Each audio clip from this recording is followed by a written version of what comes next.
తాకట్లో ఉన్న మీ బంగారాన్ని విడిపించి ఆ రోజు ఆన్లైన్ రేటుకి కొంటాం. Sharma gold company.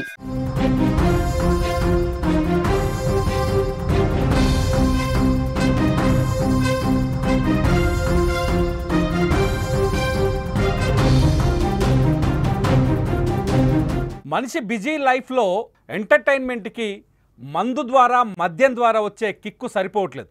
చాలామంది ఏం చేస్తున్నారంటే మద్యం తాగి తాగి బోర్ వచ్చేసిందని డ్రగ్స్ వైపు కన్వర్ట్ అవుతున్నారు.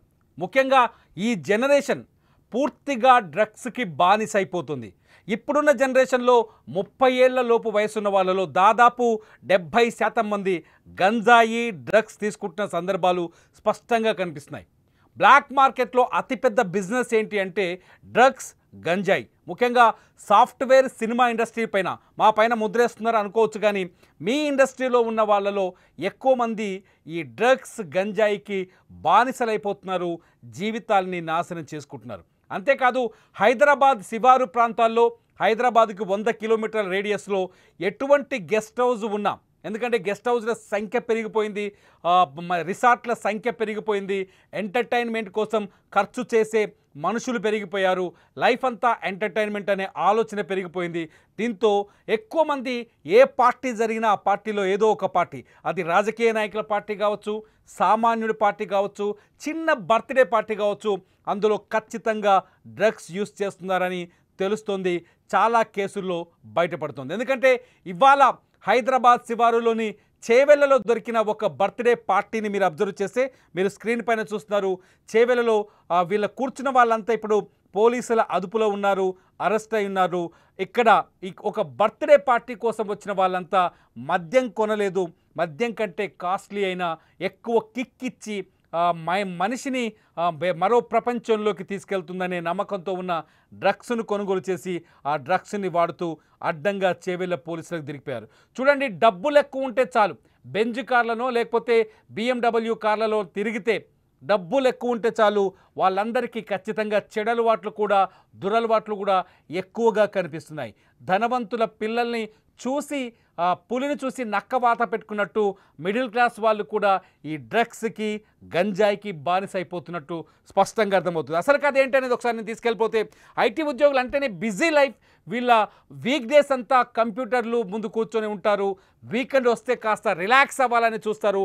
అలాగే 6 ఐటీ ఉద్యోగులు ఒక ప్లాన్ చేసుకున్నారు. అందులో ఒక ఫ్రెండ్ బర్త్డే కూడా ఉంది. ఇంకేముంది, ఫుల్ జోస్తో పార్టీ చేసుకోవాలనుకున్నారు. ఇందుకోసం హైదరాబాద్ శివారులోని మొయినాబాద్ను ఎంచుకున్నారు. అక్కడ సెరీన్ ఆర్చర్డ్స్ ఫామ్ హౌస్ని అద్దెకు తీసుకున్నారు. పార్టీకి తగ్గట్టుగానే ఏర్పాట్లు చేసుకున్నారు. ఖరీదైన మందు బాటిల్ తెచ్చుకున్నారు, కానీ డ్రగ్స్తో చిల్లవ్వాలని చూశారు. ఆలోచించండి ఒకసారి, అంతా పక్కడబందీగా ప్లాన్ చేసుకున్నారు. ఫుల్గా ఎంజాయ్ చేస్తున్న సమయంలోనే అసలు ట్విస్ట్ మొదలైంది. ఐటీ ఉద్యోగుల పార్టీ చేసుకుంటూ డ్రగ్స్తో ఫుల్ ఎంజాయ్ చేస్తున్నారంటూ ఎక్సైజ్ పోలీసులకు పక్కా సమాచారం అంది. ఏమాత్రం ఆలస్యం చేయకుండా ఎక్సైజ్ టాస్క్ ఫోర్స్ పోలీసులు రంగంలోకి దిగారు. పక్కా ప్లాన్తో మొయినాబాద్లోని ఆ ఫామ్ హౌస్ పైన దాడి చేశారు. ఈ దాడిలో, పోలీసుల దాడిలో డ్రగ్స్ పార్టీ చేసుకుంటున్న 6 ఐటీ ఉద్యోగులు దొరికిపోయారు. వారిని వెంటనే అదుపులోకి తీసుకున్నారు. స్నేహితుడి బర్త్డే పార్టీ పేరుతో డ్రగ్స్తో చిల్ అవుతున్నారని పోలీసులు గుర్తించారు. వారి దగ్గర నుంచి LSD బ్లాస్ట్ హ్యాష్ ఆయిల్ను స్వాధీనం చేసుకున్నారు. డ్రగ్స్తో పాటు వారి వద్ద ఉన్న 3 ఖరీదైన కార్లను కూడా పోలీసులు సీజ్ చేశారు. ఇవన్నీ లగ్జరీ కార్లని మనకు విజువల్స్లో చూస్తుంటే అర్థమవుతుంది. ఈ డ్రగ్స్ ఎక్కడి నుంచి వచ్చాయని పోలీసులు దర్యాప్తు చేస్తున్నారు. విచారణలో షాకింగ్ నిజాలు తెలుస్తున్నాయి. ఈ డ్రగ్స్ని హిమాచల్ ప్రదేశ్ నుంచి తీసుకొచ్చినట్టు గుర్తించారు. డ్రగ్స్ నెట్వర్క్ గురించి పోలీసులు సీరియస్గా దర్యాప్తు చేస్తున్నారు. ఈ ముఠా వెనుక ఎవరున్నారు, ఇంకా ఎవరెవరున్నారు, ఎక్కడి నుంచి సరఫరా చేస్తున్నారనే కోణంలో విచారణ మొదలైంది. ఈ ఘటనపై ఎక్సైజ్ పోలీసులు కేసు నమోదు చేశారు. ఈ కేసు ఇంకా దర్యాప్తు కొనసాగుతోంది. హైదరాబాద్ను డ్రగ్స్ దందా కలవరపెడుతుంది. ఇంతకుముందు నేను చెప్పినట్టు నగరంలో ఇటీవల డ్రగ్స్ కేసులు ఎక్కువ అవుతున్నాయి. దీనిపైన ప్రభుత్వం సీరియస్గా ఉంది. డ్రగ్స్ను అరికట్టడానికి ప్రత్యేక టాస్క్ ఫోర్స్లను ఏర్పాటు చేసింది. డ్రగ్స్ సరఫరా చేసే వారిని, వారిని పట్టుకోవడానికి నిరంతరం దాడులు చేస్తుంది. దొరికిన వారిపై కేసులు పెట్టి జైళ్లకు పంపుతోంది. డ్రగ్స్ వాడకంపై అవగాహన కార్యక్రమాలు కూడా చేస్తోంది. ఇలా ప్రభుత్వం ఎన్ని కఠిన చర్యలు తీసుకున్నా, పోలీసులు ఎన్నిసార్లు దాడులు చేసినా డ్రగ్స్ వ్యాప్తి మాత్రం ఆగడం లేదు. హైదరాబాద్ను డ్రగ్స్ మాఫియా ఇంకా ఏలుతోందన్న అనుమానాలు కలుగుతున్నాయి. యువత ముఖ్యంగా ఐటీ ఉద్యోగులు విద్యార్థులు డ్రగ్స్కు బానిసలవుతుండడం ఆందోళన కలిగిస్తుంది. ఈ డ్రగ్స్ దందాను అడ్డుకట్ట వేసేందుకు ప్రభుత్వానికి పెద్ద సవాల్గా మారింది. ఎందుకంటే ఇప్పటికే ఈగల్ లాంటి టీమ్స్ని అరేంజ్ చేసినప్పటికీ ఇటువంటి పార్టీలో సీక్రెట్గా డ్రగ్స్ వాడటం మొదలు పెడుతున్నారు. అనేక మంది ముఖ్యంగా ఐటీ ఉద్యోగులు కావచ్చు, సినిమా వాళ్ళు కావచ్చు. ఆ మధ్యకాలంలో సినిమా వాళ్ళపైన ఎక్కువ ఆరోపణలు వచ్చాయి.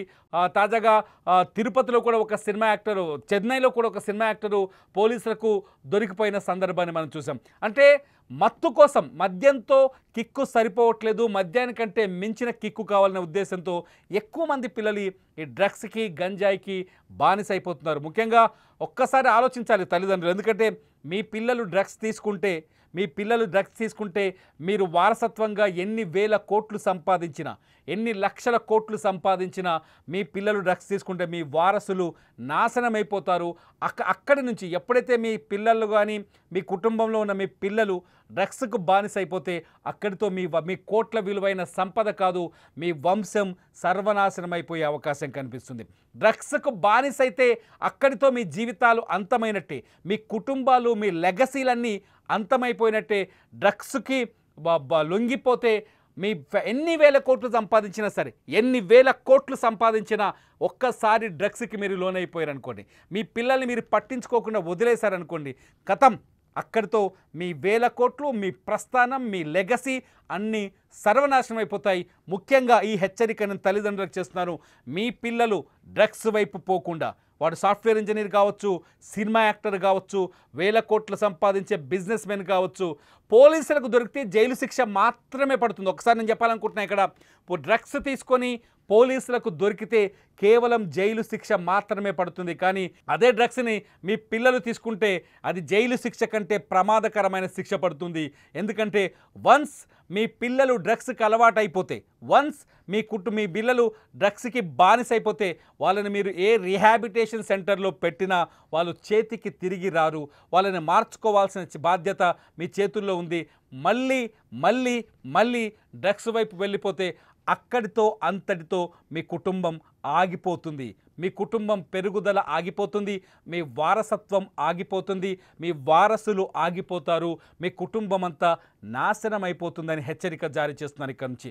ఎందుకంటే డ్రగ్స్ని అరికట్టాల్సిన అవసరం ఉంది. ఎందుకంటే ఇవాళ మీ పిల్లలే కాదు, మీకు ధనవంతుల పిల్లలు చేస్తున్న పనులు కొందరు చూసి మధ్యతరగతి వాళ్ళ పిల్లలు కూడా చేస్తున్నారు. ఇవంతా మొత్తం సమాజాన్ని నాశనం చేస్తున్నాయి డ్రగ్స్. ముఖ్యంగా హైదరాబాదులో గతంలో ఎప్పుడూ లేని విధంగా డ్రగ్స్ దొరకడం.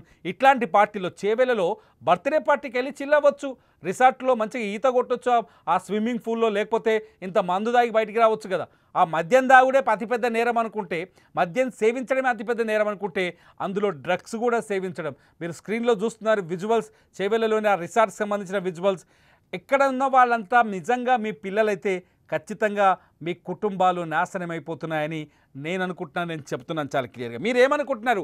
డ్రగ్స్ వినియోగం అనేది కేవలం ఒక చట్టపరమైన నేరం, పోలీసులు వచ్చి అరెస్ట్ చేస్తారు, పోలీసులు వచ్చిన తర్వాత డబ్బులు ఉన్నాయి, కోట్లు ఉన్నాయి, వాళ్ళని జైలుకి వెళ్ళి విడిపించుకురావచ్చు అవసరమైతే, అజ్జేయచ్చని మీరు అనుకోవచ్చేమో. కానీ డ్రగ్స్ వినియోగిస్తే మీ కుటుంబమే నాశనం అవుతుంది, మీ ఫ్యామిలీ, మీ లెగసీ అక్కడితో ఆగిపోతుందనే విషయాన్ని మీరు గుర్తించాలని నేను సూచిస్తున్నారు.